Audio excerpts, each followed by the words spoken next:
You could put him in a room with 1,000 guitar stands and he would place it still teetering on the top of the amplifier or anywhere but on a guitar stand. He's a little bit, he's to say that he goes against the grain of most kind of people with internal. He describes himself as a grease monkey that plays a bit of guitar just to pay for the hot rods, and that's kind of true.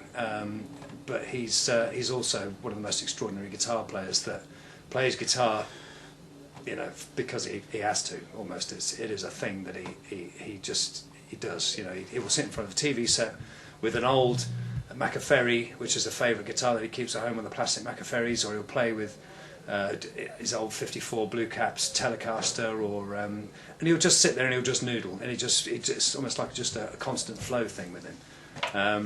But then he can, when he'll just play the most amazing stuff at the drop of a hat.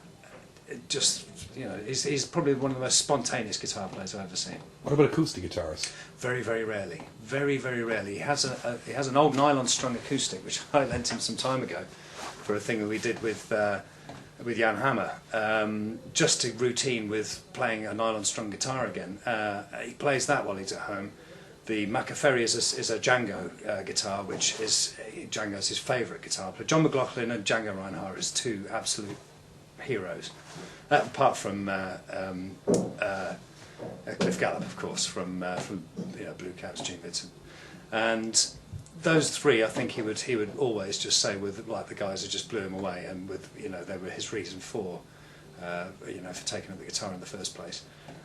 So that would be really on his own admission. He would only ever pick up a guitar to do that kind of thing with them, and guitars are extremely functional for him. They are tools, they are workhorses.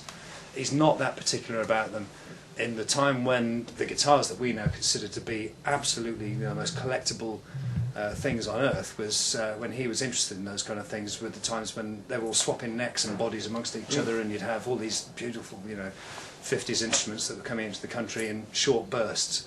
And then he and Jimmy had swapped necks. John Paul Jones has a guitar that had a neck that Jeff once has.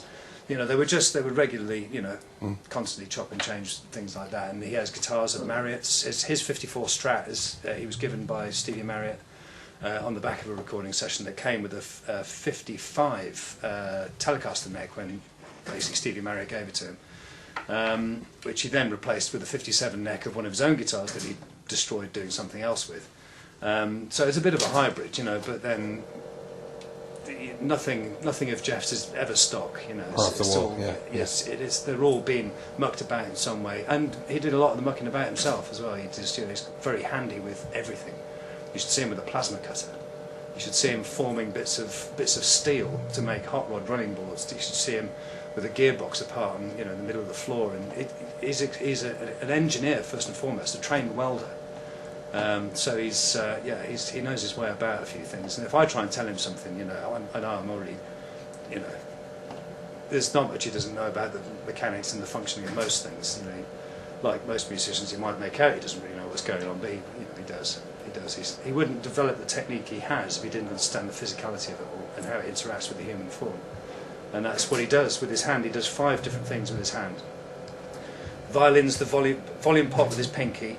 He pulls the tremolo arm up with his ring finger of his right hand. He pushes the bar down with the middle finger of his right hand. He will then pick and claw hammer style pick between the index finger and the thumb, whilst at the same time pressing the vibrato back, which is quite an acute angle to the body.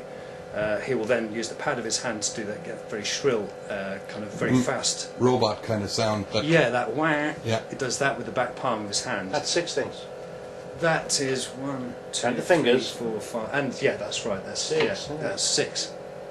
So he's and it's like having the separation of a drummer as well with 2 bass drums. It's kind of having not only doing what he does, which is extraordinary with his left hand, but what he does with his right hand is hard. The drummer factor. That's how he pulls all the girls. That's it. That's Used it. to. Exactly.